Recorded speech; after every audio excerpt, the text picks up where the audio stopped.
Here is a man who is held up as a model of integration, and the latest manifestation of how integrated he is. He wishes to pillage the country that's given him everything. I wanted to start by talking about Lenny Henry. This is a British comedian who is very famous, obviously, in the UK. Is that, forgive me, I'm asking for information.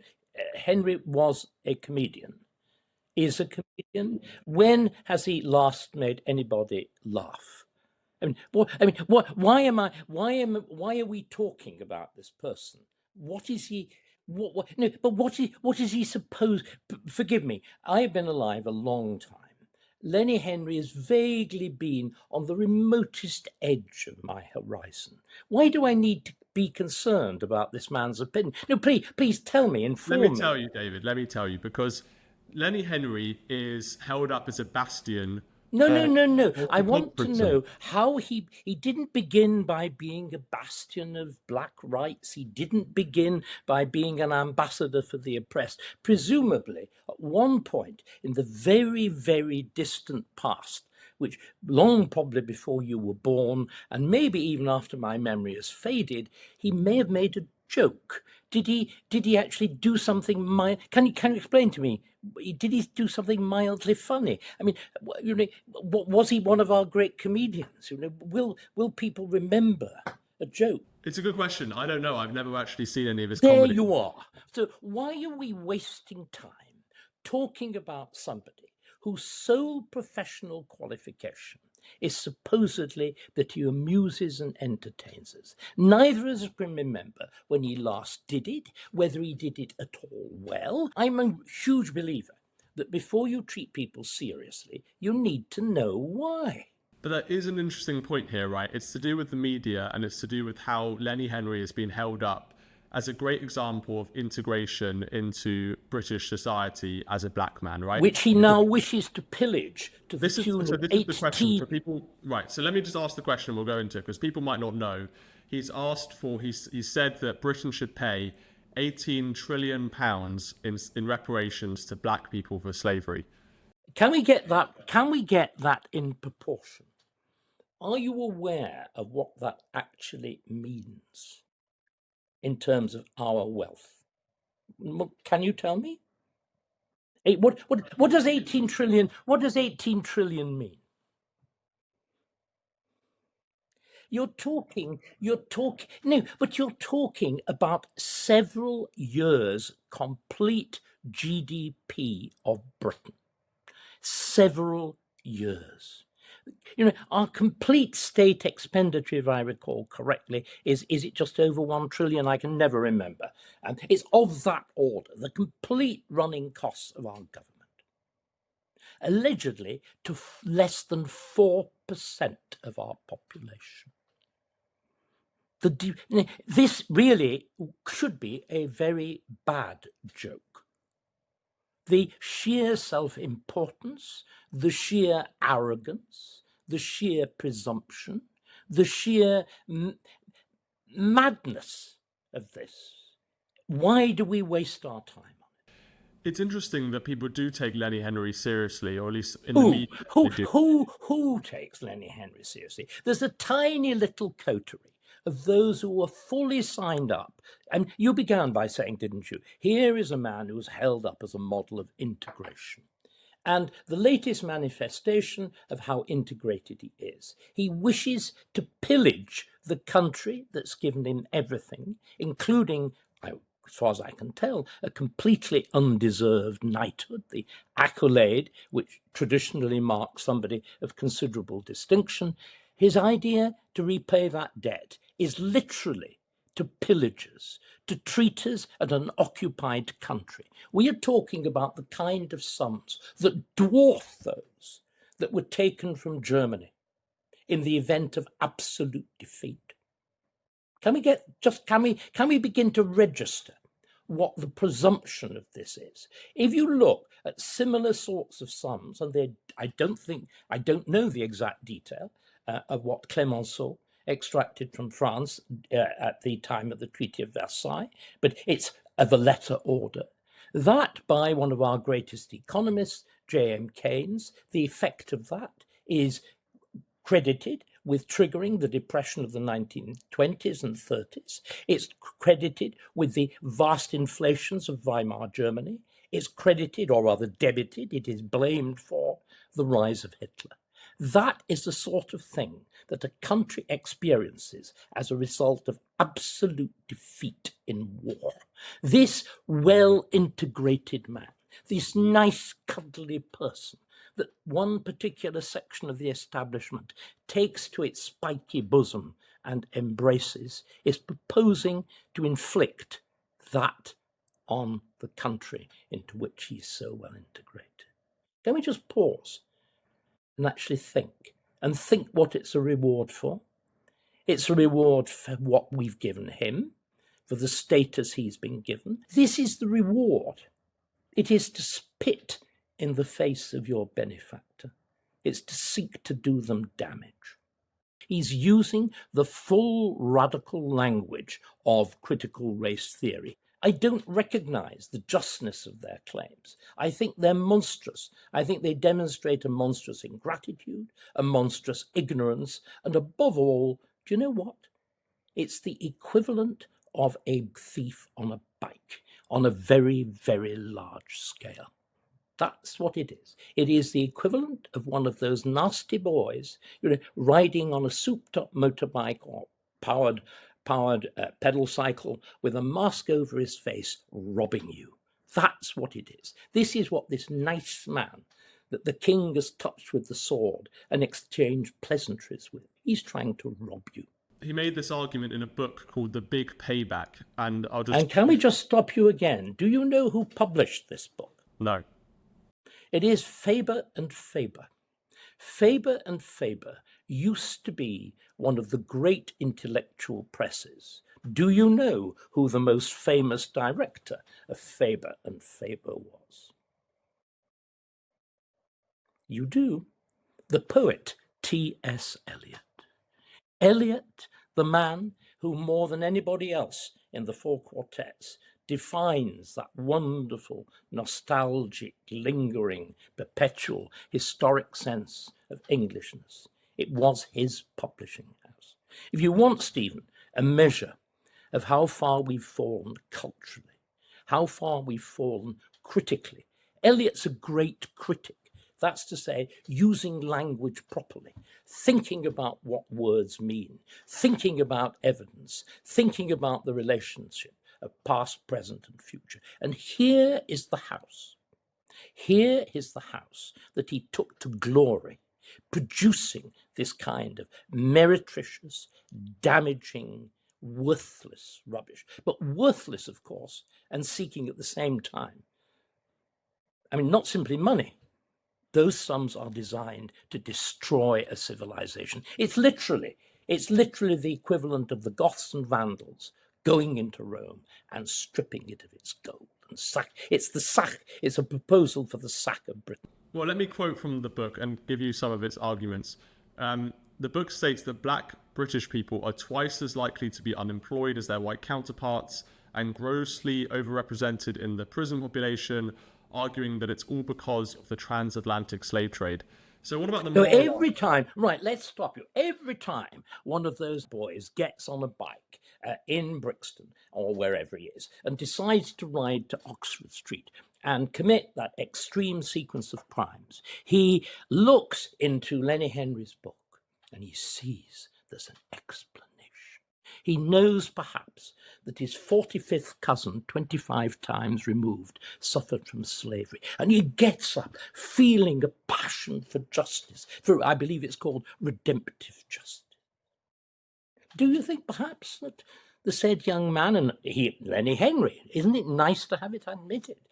The reason that blacks are twice as likely to be in prison is, per head, they commit at least twice as many crimes as whites, and more particularly, most other ethnic minorities.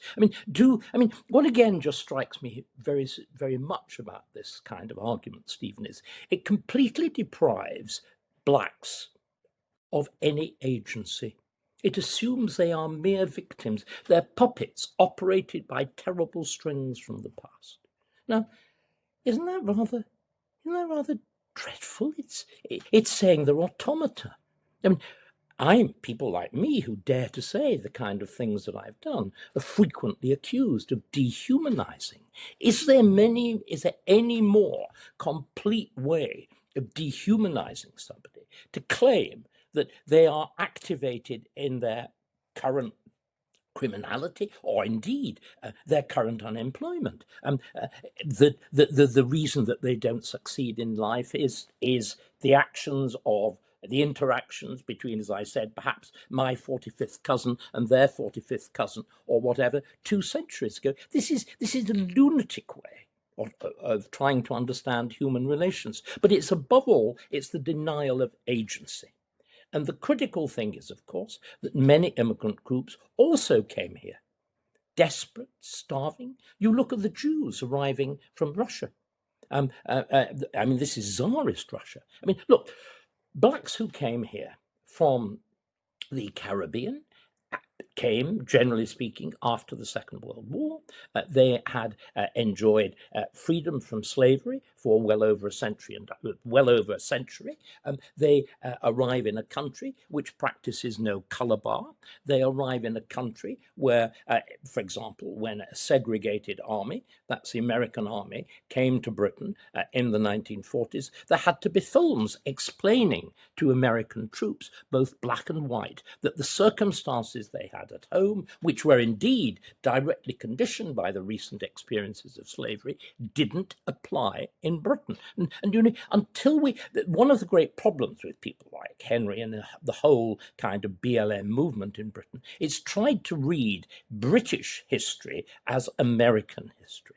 And the gaps between the two are simply enormous. And there's another fundamental point. As I was just mentioning there, when I got diverted onto that aspect of it, the blacks who arrived in Britain, you look at them, we have the photographs of the landing of the Windrush. And by the way, the Windrush was not invited.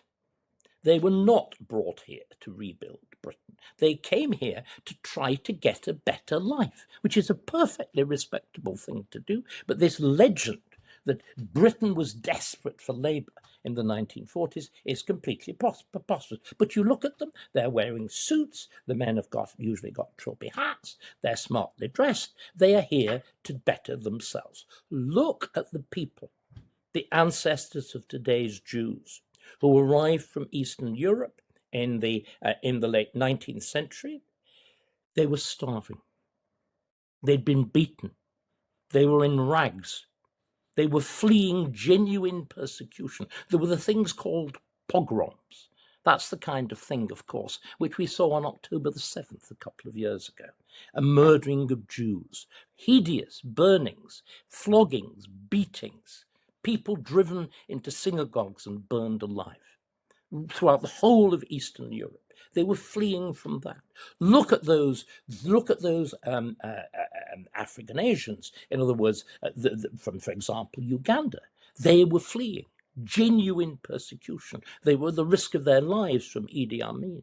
Look at the Chinese who fled from the vile oppression and betrayal of treaties in Hong Kong. Compare their beginnings with the beginnings of blacks in Britain, and you come up to a very simple conclusion. A group of immigrants who had suffered far more, were in infinitely poorer economic circumstances, had done very much better. Sticking on the topic of race, Robert Jenrick was criticised recently for some comments. And let me just read the full quote, David, if you would. So he was recorded at a dinner a few weeks ago when he was recording a video in Birmingham. The thing that I noticed was that it's one of the worst integrated places I've ever been to. In fact, in the hour and a half I was filming news there, I didn't see another white face. That's not the kind of country I want to live in. I want to live in a country where people are properly integrated. It's not about the colour of your skin or your faith. Of course it isn't. But I want people to be living alongside each other, not parallel lives. That's not the right way we want to live as a country. Now, Jenrick faced criticism, obviously, as this is apparently racist. What do you make of his comment? Well, I think I make of this comment exactly what the Conservative Party made of it. I make of it exactly what Kemi Badenoch made of it, when she said, of course it's not racist. I mean, how can you be racist when you make a statement when you say it's not about colour? I think what it is, it's a statement about certain communities that have effectively become distinct from the rest of the country, have become quasi-self-governing. Indeed, Handsworth, I think, was one of the places where there was that peculiar role in the disturbances following Southport. I mean, the counter-disturbances following Southport. These are the areas characterized, once again, going back to Sir Henry. I'm always going to give him his title. I think this makes clear that he is, up there, that because, of course, he's a member of the establishment, we needn't be polite about him. He's been playing this double role, swanking around with the king on the one hand and pretending to be at the bottom of the victim pile, which, of course, gives you enormous power on the other. But it's again, it's this world of people. It's the world of cousin marriage. It's the world of clanism. It's the world of linguistic, extraordinary degrees of linguistic separation. Very significant numbers of the population. I believe the figure is at least 1 in 10 speak no English at all, and many more, I think, would actually speak very defective English. And this, of course, creates worlds within worlds, something which traditionally Britain has been, and rightly in my view, profoundly hostile to, because inevitably it creates enclaves. And the state has got to take one of two views. It either in effect accords privileges to those enclaves, or it tries to eradicate them. And we've taken the shocking decision, particularly the left. Remember, all this essentially is the work of the left. It's the work of those who believe in universal human rights, therefore the universal human being, therefore all the same. So it doesn't really matter. Integration is, in one sense, is a non-concept because fundamentally we're all the same anyway, aren't we? But going back, I think more fundamentally, one of the or rather trying to generalize around this, Stephen, rather than just repeating, because we don't when we have a conversation, rather than just repeating what everybody has said, can we examine it in a more critical way? The way in which the left has dealt with Jenrick's remark, or can I, in fact, right, let's see if my understanding of this is the same as yours. How has the left, how have the Yasmin Alibi Browns and whatever, how have they dealt with Jenrick's comment, apart from getting hysterical about it? They've been defensive. They said that Birmingham is a great example of integration. That's one thing. Said this, yeah. What's the other, which is the counter-argument? Isn't it interesting?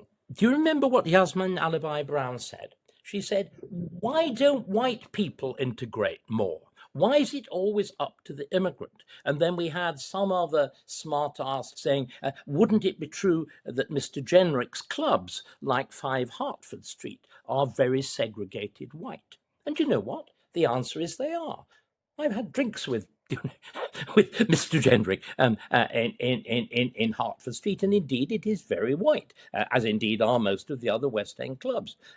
But, Stephen, this is a complete false equivalence. And we've really, again, got to get this right. The immigrant to a country is the one who has to do the adapting. That simply is the straightforward statement. The immigrant who has arrived, I think invariably not invited. In other words, you're not an honoured guest. If somebody's an honoured guest, a host makes some concessions. Equally, of course, even think about, Stephen, let's just think about this in terms of actually stepping into someone's house, which in a sense, entering another country where you intend to live is. Even the most distinguished guest would trespass on the goodwill of his host if he said, I want your bedroom. I don't like the fact that I'm sleeping on a flat bed. I want a Chinese bed. I do not like the fact that the temperature in here is rather cool. I prefer it at a tropical temperature. I dislike the food that you're... Do you see what I mean?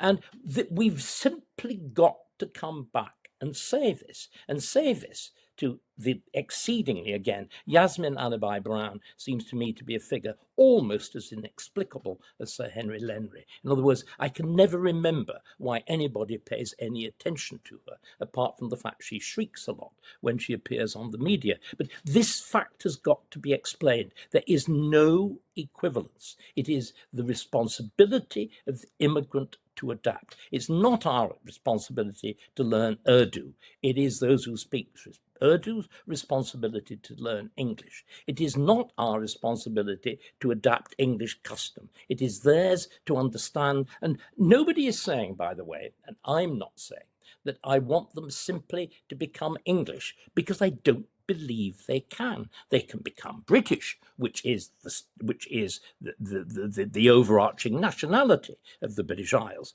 and the thing that right from the beginning sat over our individual, very specific identities of Scottish, Welsh, Irish, English, and so on. Of course, they have become British. Of course, they're full and equal citizens. But what we've got to understand is that they equally, I think, with being British, will be British Indian.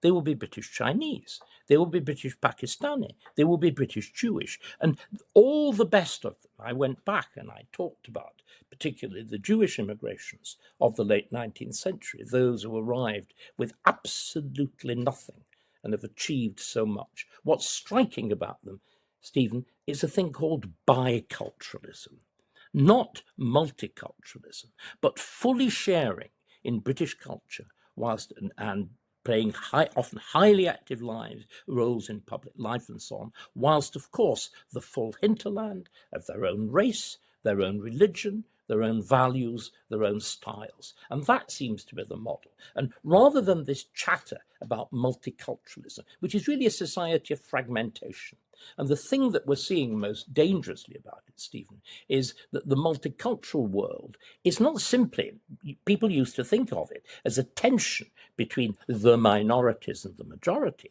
The most terrible thing, of course, as we're seeing now at this very moment, are the tensions between the minorities. If the appalling increase in the incidence of anti-Semitism is entirely due to Islamic immigration on the one hand, and the fetishization by radical leftists of the cause of Palestine on the other. This is inter-ethnic conflict of the most terrible description.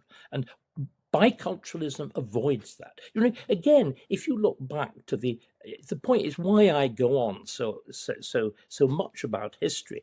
Our history offers the history of this peculiar, wonderful kingdom, this United Kingdom, offers the perfect model in which different groups of people with wildly different histories, Welsh, Scots, and so on, English, can finally get on with each other. And you get on with each other, as I constantly point out, the Act of Union of 1707 is an agreement to share politics, it's an agreement to share wealth, it's an agreement to share an empire, but at the same time, as far as Scotland was concerned, to preserve all the elements of its different nationhood, its different religion, of course its different accent, how could you get rid of it, eventually different styles of dress, a different church, a different educational system, a different royal court, different order of chivalry, different heraldry, but at the same time, within this overarching sense of Britishness,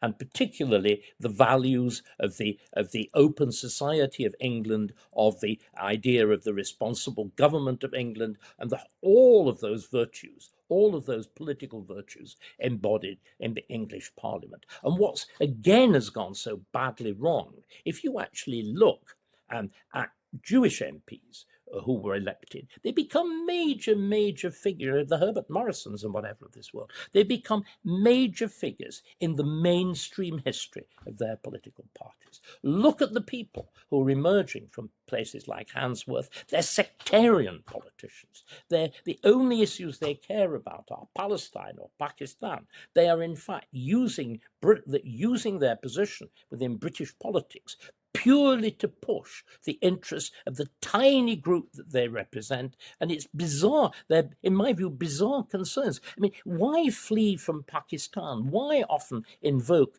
asylum and at the same time show that the only thing you care about are the intricacies of the policies of that country? Why flee from Palestine? The only thing you seem to care about is Palestine. Why the complete now, I know many Jews are very active in support of Israel, but equally look at the astonishing range of their contribution to British life as a whole. You will find very little equivalence. And this is where multiculturalism has gone so absolutely catastrophically wrong. Multiculturalism encourages the building of walls. It encourages difference. It enables the preservation of separate groups because they become power bases. This is what we can now see. This is what has gone so catastrophically wrong in the original model melting pot, America. I thought it wouldn't, but it's now complete. You're seeing area after area of America, rather than just saying, I'm American Irish or whatever, they're actually showing themselves to be fundamentally Muslim first, American a very, very long way second. And this is disastrous. Yeah, I want to ask about the decline of the white British population. This is again going back to Robert Jenrick's comments. I'm just looking at the ONS data of the last census in Handsworth, and in Handsworth South, 7.9% of the population is white, and you can actually go in further and look in the local sort of area codes, they don't call it zip codes, they postcodes in Handsworth, and some of the postcodes are 2.8%. Oh dear, you are Americanizing. So Americanized. Some of the postcodes are one of them is 2.8% white. Now, the white British population across Britain is declining, has been declining for decades. You mean a relative decline? There has not been an absolute percentage of the population. It's very important we get this right. It's not an absolute decline. It's a relative decline because of the extent of non-white immigration on the one hand, and the tendency of some non-white groups to have very much larger families on the other. Yeah. And white British people to have fewer families and fewer children. And by the mid-century, there are some estimates that white British people will be a minority in Britain, and that decline is only set to continue throughout the next, 100 years or so. What do you make of this decline? Do you think it's a moral crime that this is occurring, or should we all be civic nationalists? They're all just as British as you and I, and there's nothing to worry about. Well, I think it's fairly clear what my view is. Again, I probably now occupy a position, Stephen, it will surprise you to hear, somewhat in the middle of the road. I am not a full-blown ethnic nationalist. As you will have heard me say, Britain was never, and this is the problem, Britain was never a nation state. England itself is the pioneer nation state. But what we do is we develop dual identities from the very beginning of Britain. And I think that model of dual identity is very important. But,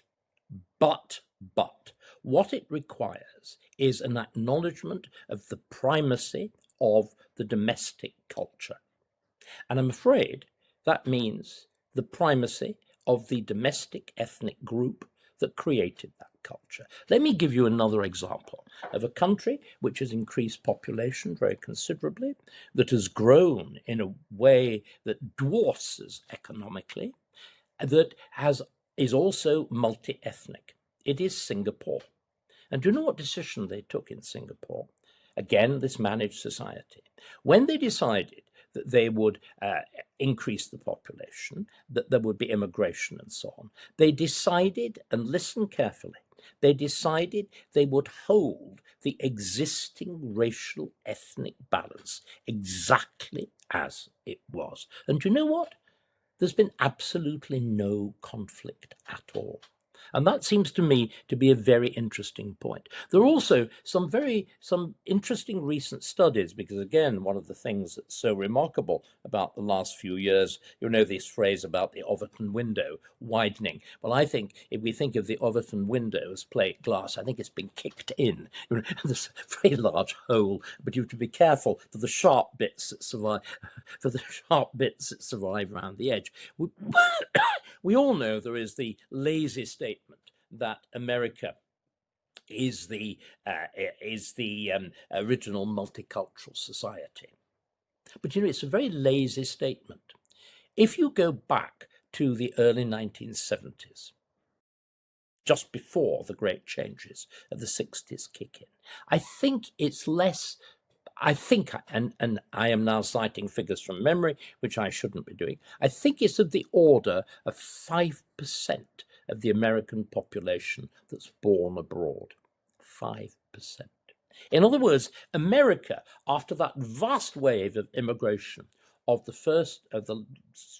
19th century, decides to call it a day and to stabilize. And as we all know, the America of the 1950s is in many ways the most stable, the most welcoming, the most effectively funding. We are ignoring, of course, the remains of segregation and all the rest of it. But that decision was taken. And we can see how the undoing of that decision has led directly to the mess that America finds itself in.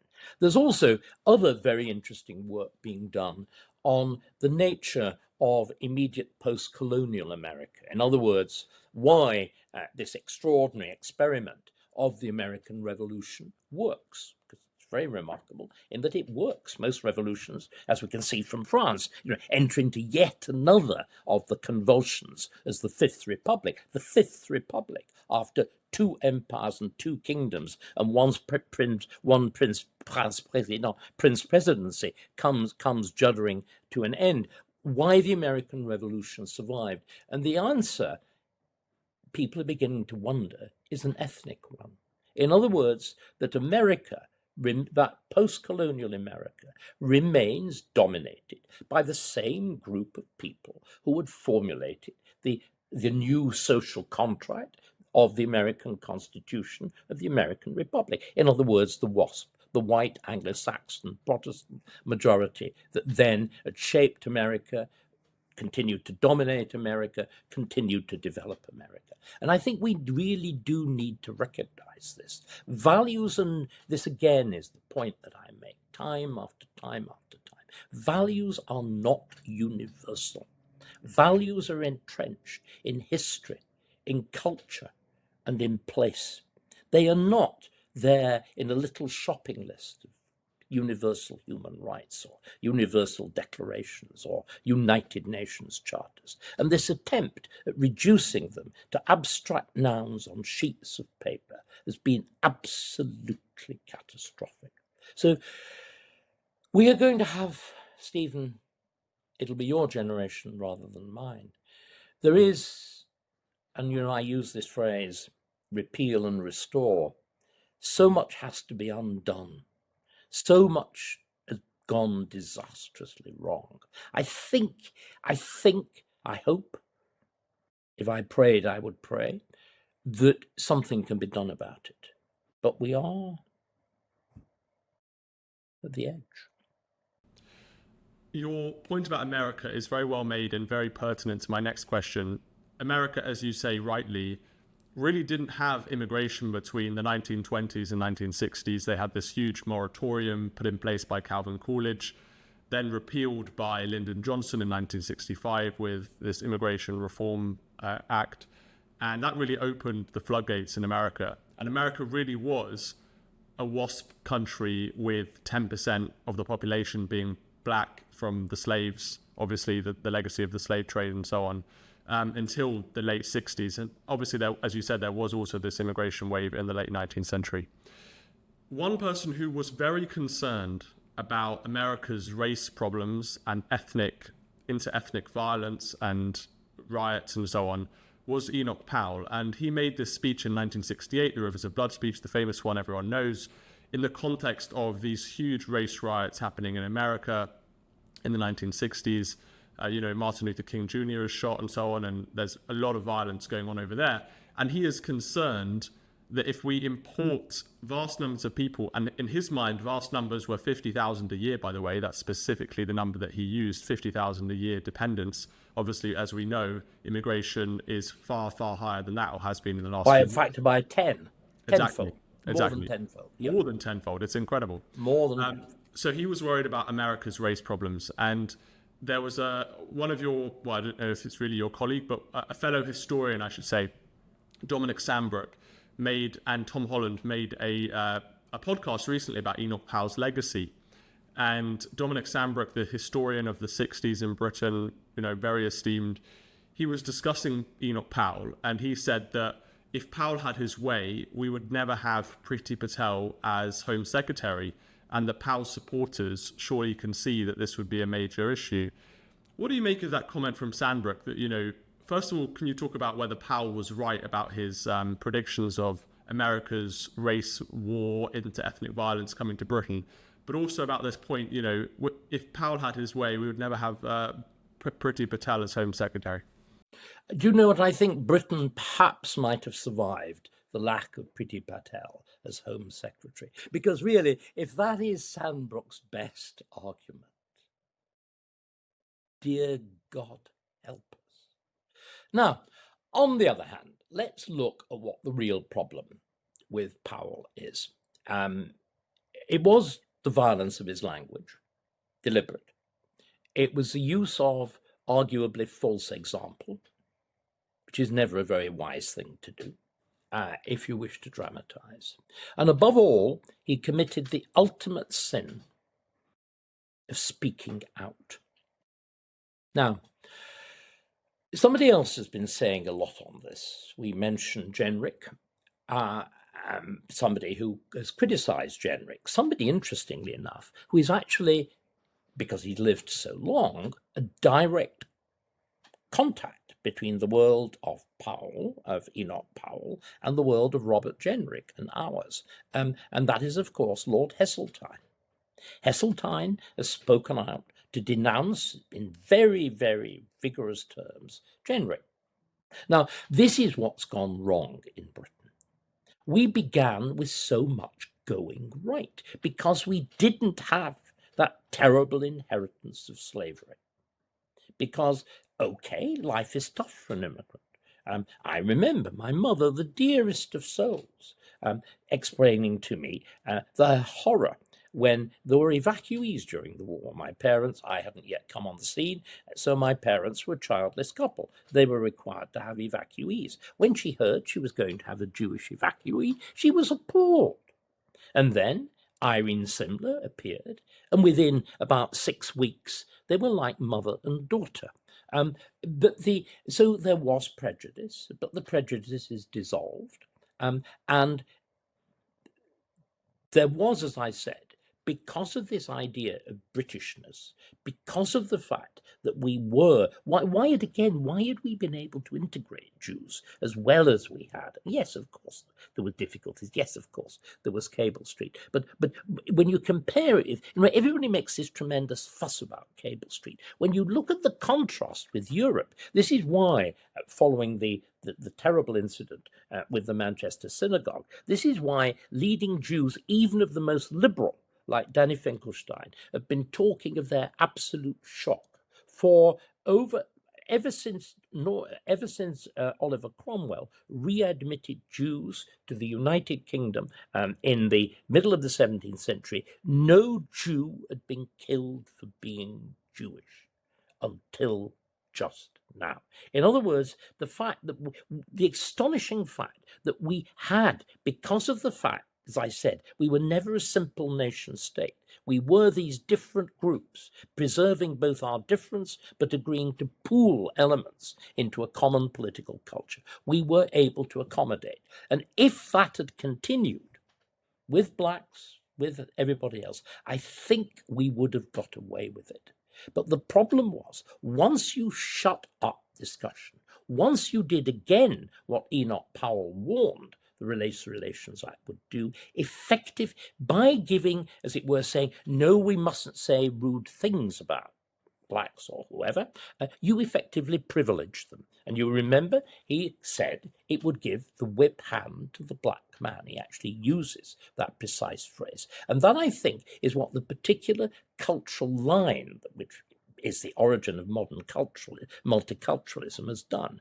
And it's an astonishing tribute, I think, to the patience, to the phlegmaticism, to the non-incendiary nature of the British people, that it's taken as long as it's done for the kind of reaction that we're now seeing to build up. But that reaction is there. And the flamboyance with which immigration has not simply continued, but multiplied, been intensified, and above all, the kinds of people coming in, the most indigestible, the most inappropriate, those from the cultures remotest from ours, those most entrenched in violence, in clanism, in the most primitive form, and I'm going to use these words, most primitive forms of religion. This is the disaster, and it is a disaster. And again, we know who is primarily responsible for. It is Tony Blair.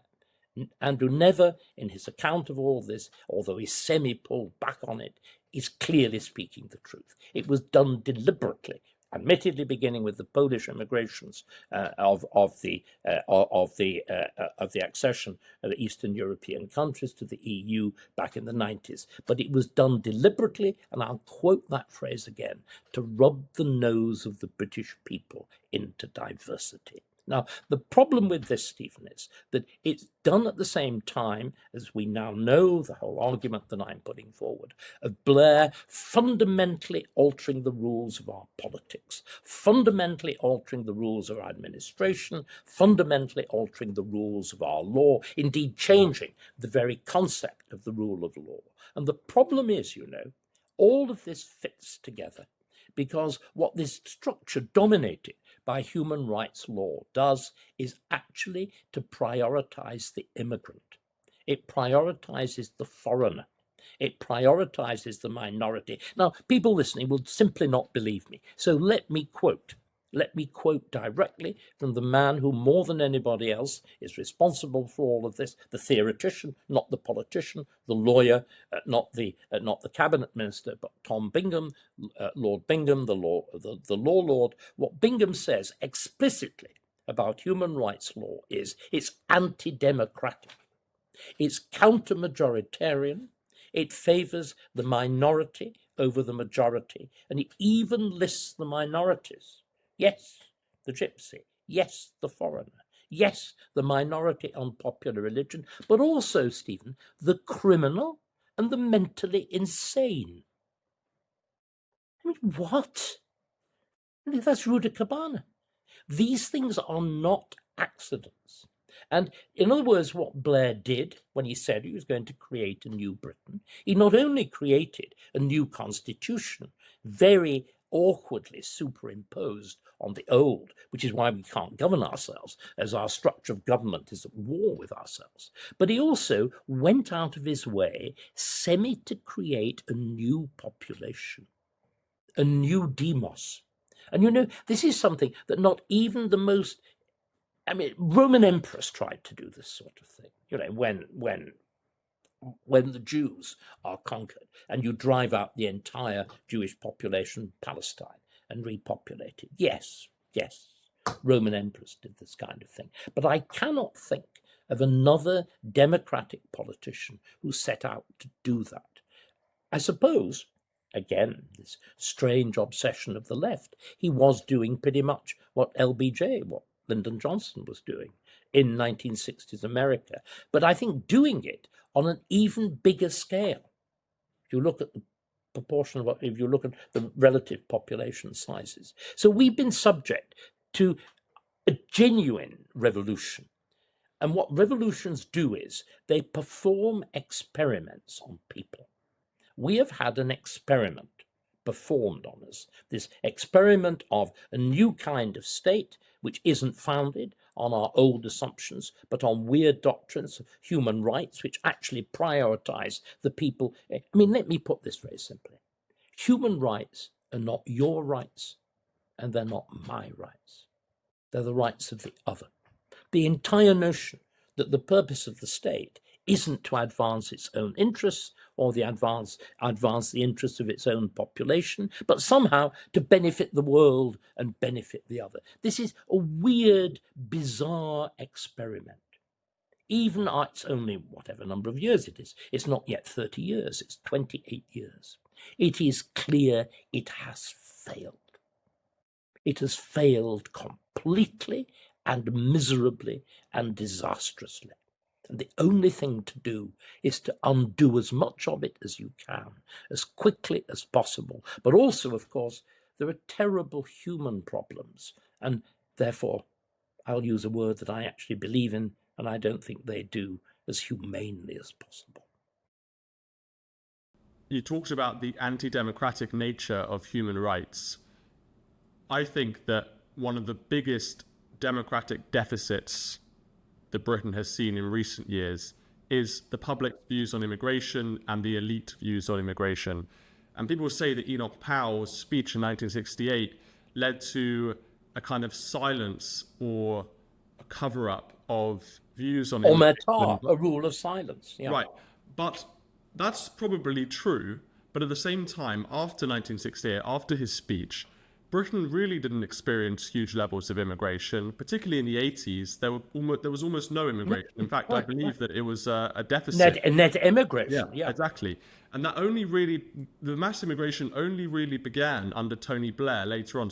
And I think both parties, obviously suffering historically in the opinion polls at the moment, are suffering probably because of that. We're seeing a kind of delayed reaction to their absolute, I know this word's quite strong, but betrayal on migration.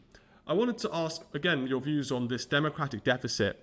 Why were the British elites, were they unique in being so, different from the public in terms of their views on immigration? Because I've spoken to some cabinet ministers or former Tory cabinet ministers who would say, we were so scared about being called racist that we just didn't want that accusation, so we let the borders stay open.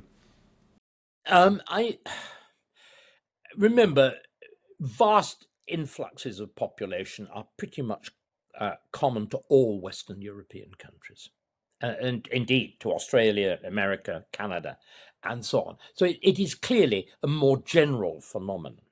But I think it does have, as always these things do, specific it's a general phenomenon, but it has a specific British accent. Can we put it like that? And clearly, the importance of progressivism combined with social superiority and sneering at the lower orders is a particular feature of aspects of British intellectual life. It's famously anatomized by George Orwell. George Orwell, in his great essay *The Lion and the Unicorn*, talks about the kind of sneering member of the liberal upper class, as he said, would rather steal from a poor box than sing the national anthem. His wonderful gift for phraseology. And what's very striking, Stephen, is if you look at the elite in 1984, they're all middle class. The lower orders are completely outside the political structure. They are the proles who are allowed, to drink and fornicate and behave very much as I imagine George Orwell, of course, who was a good Eton boy, actually thought they always had. But this sneering quality, I think, is very clear from the whole Oscar Wilde circle of the late 19th century.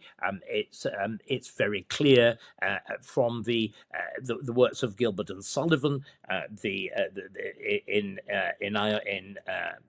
the Mikado. The Mikado sings, sorry, not the Mikado, the Lord High Executioner in his little list as those who sing the praises of every century but this and every country but their own.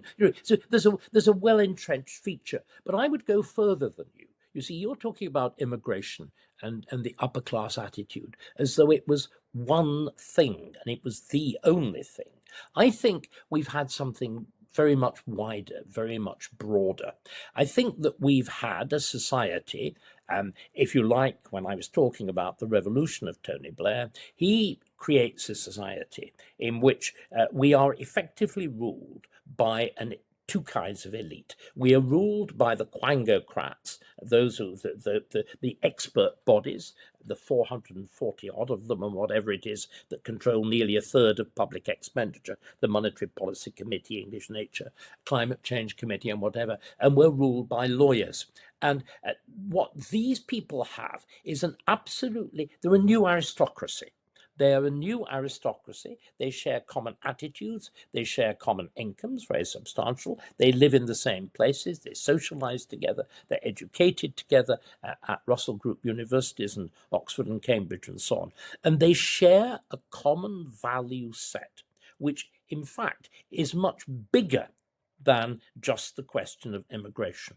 Because what we've done in a funny way, Stephen, it sounds a very long way from Blair, but what Blair did really was to create a new Plato's Republic, the rule of the expert. And the thing that held Plato's Republic together was a thing called the noble lie.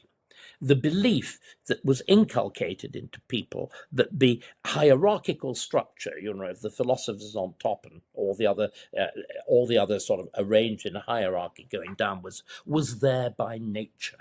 And what I think this elite of the quangocracy, of course, in which the press, the media, though of course I accept you to an extent your employer from this terrible accusation, what the media what this new elite has done isn't just purvey a lie, because we didn't use the word, but we should do, a lie, an untruth on immigration. Because, of course, the thing that powered it was that immigration is good for you, that immigration is good for the economy, that diversity is a strength, that we would be desperately badly off if we hadn't had Priti Patel or Lenny Henry or even Rishi Sunak and so on. That's a lie, and we know it's a lie. But there's another lie. There's the lie of climate change, this preposterous lie. That yes, there may be climate change, but the idea that we have to commit industrial suicide in order to deal with it, uniquely in Britain, is simply madness. We have, of course, the other lies about critical race theory. We have the even greater, madder lies about transgenderism. In other words, we've had a culture in which there's a completely alien value set held by the elite, which is manifestly untrue. And this is, I think, is what is so striking. And do you know what, Stephen? It's the thing that encourages me. That it's, in order to believe these things, you have to be very highly educated and very stupid. Ordinary people don't believe them. And when the manipulation and the brainwashing fails, you censor them or you punish them. And that's why we've suddenly seen the issue of the limitation of speech becoming so important. In other words, I think the best way, as always, historical parallels are the most useful way of trying to understand these things. It's a point that's been made very brilliantly by my friend Neil Ferguson when he actually compares the West in general, but Britain in particular, to the late Soviet Union, to a malfunctioning state which can't run itself, whose economy is failing, and espouses a dogma which actually nobody believes, but everybody on very considerable pains has got to pretend to. We're there. But you know what? We're on the eve of glasnost. The Berlin Wall is cracking. Gorbachev is about to resign. We're there. The question is, how we'll do it. Will it be peaceful? Will it be what I hope it will be, a restoration? Or will we shoot off in wild directions? Will we follow, in other words, the path that France will almost certainly follow? I would pray to God not. Okay, I'm going to end the interview by talking about another lovely politician, Gary Neville. I know I'm very old, Simon. Didn't he once kick a football around? He did at one point in the 80s, I think. But he's very famous. Then made so much money that he can try to stuff the rest of our mouths with gold. Yes. So he's got into. I've just come back from Manchester. I've come back from the world of Neville. Yeah. Okay, well, he's got into some hot water in Manchester recently because he said that he took down a Union flag at one of his building sites because they're being used in, quote, a negative fashion. Has the British flag become a symbol of negativity and bigotry and so on? Well, I mean, people like Gary Neville would say yes. I mean, you may remember there was this extraordinary notion that we were only allowed to fly our national flag for completely unimportant things like football. I'm sorry, I don't know one end of a football from another, and I don't care. The something again, it's yet another form of this bizarre self-hatred. You know, the idea that your national flag is for God's sake, divisive. What does that tell you about what you think of your own country? You know, I simply don't. You know, in one sense, the only sane reaction to these people is to laugh in their faces. But unfortunately, they have power, they have money, and they are taken seriously by far too many people who shouldn't. But you think about it, it is just silly. Isn't it, Stephen? Isn't it really just silly? Just silly. But I think we are. I mean, again, just going back, the reason, of course, that Neville is doing that is because there's been finally to use the language of 1984, there's been a rebellion of the proles. And the raising of the flag is the way it's been demonstrated. Again, and I'll just make this point now. There's equally something very tragic, you know, about the raising, not so much of the Union flag, but the flag of St. George. You'll remember that incident in which the girl had been asked to turn up at primary school wearing something that symbolized her national culture, and she'd been sent home because she did a Jerry Halliwell and put the Union Jack dress on.